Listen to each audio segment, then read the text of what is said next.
మూసీ ప్రక్షాళనపై అసెంబ్లీలో వాడివేడి చర్చ జరిగింది. ప్రభుత్వ తీరుకు నిరసనగా శాసనసభ నుంచి బీఆర్ఎస్ సభ్యులు వాకౌట్ చేశారు. ఫిరాయింపు ఆరోపణలు ఎదుర్కొంటున్న ఆ 10 మంది ఎమ్మెల్యేలు మాత్రం అసెంబ్లీలోనే ఉండిపోయారు. మూసీపై చర్చా సమయంలో ప్రభుత్వానికి దానం సపోర్ట్ చేశారు. ప్రభుత్వమే చెప్తున్నది డిపిఆర్ లేదు అని ఎండి గారు చెప్తారు.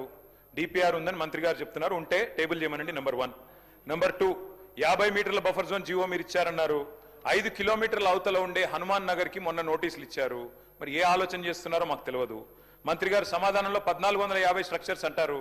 అక్కడ చూస్తే 10,000 స్ట్రక్చర్స్ అని గెజెట్ ఇచ్చింది గవర్నమెంటే. కుడి చేయి ఏం చేస్తుందో ఎడమ చేయికి తెలియదు. డిప్యూటీ సీఎం గారు పేదల మీద చాలా ప్రేమ ఒలకబోశారు. వెలుగుమట్లలో ఇల్లు కూడా వారే కూలగొట్టారు. మరి ఖమ్మం జిల్లాలో మీ కాన్స్టిట్యున్సీని ఇల్లు కూలగొడితే కూడా మీకు తెలియదు. 3వ రోజు దాకా పత్తాలేరు. అధ్యక్ష, ఇంకొక మాట అధ్యక్ష, చాలా చెప్పారు ఇలా మంత్రి గారు. మాకు విచిత్రంగా అనిపిస్తుంది.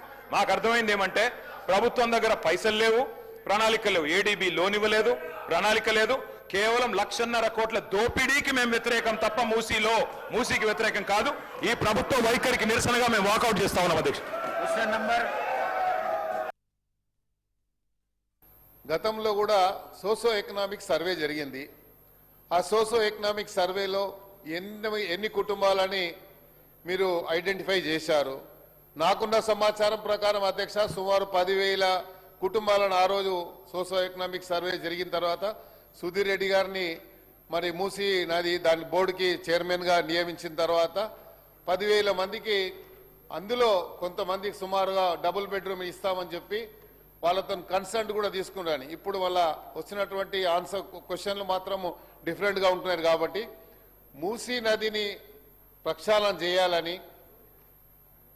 గౌరవ్ కేటీఆర్ గారు మంత్రిగా దాన్ని ఒక రూపకల్పన చేసిన తర్వాత మరి హైదరాబాద్ని సర్వతోముఖ అభివృద్ధి జరగాలన్నటువంటి ఆలోచనతో వారు ఒక యాక్షన్ ప్లాన్ తయారు చేశారు అధ్యక్ష.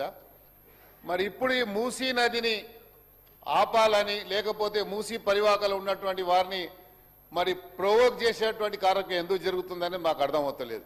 హైదరాబాద్లో పుట్టిన వాడిగా మా బాధ్యతగా ఉంది అధ్యక్ష. హైదరాబాద్లో అన్ని ప్రాంతాలు అభివృద్ధి చెందాలని.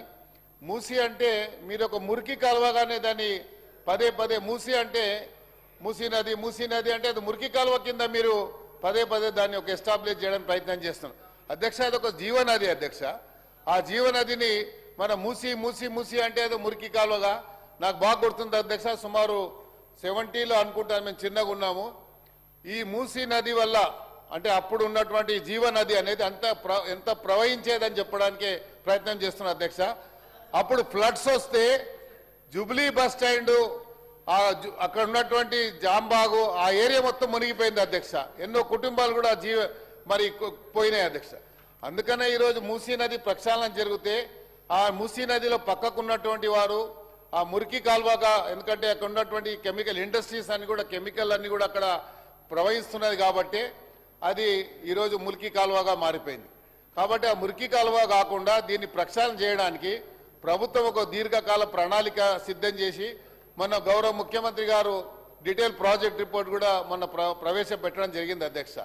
అయితే తమరి ద్వారా నేనేమంటున్నా అంటే వారి క్వశ్చన్ సపరేట్ ఉండొచ్చు, నా క్వశ్చన్ సపరేట్ ఉండొచ్చు, కానీ హైదరాబాద్ సిటీ అభివృద్ధి జరగాలనేదే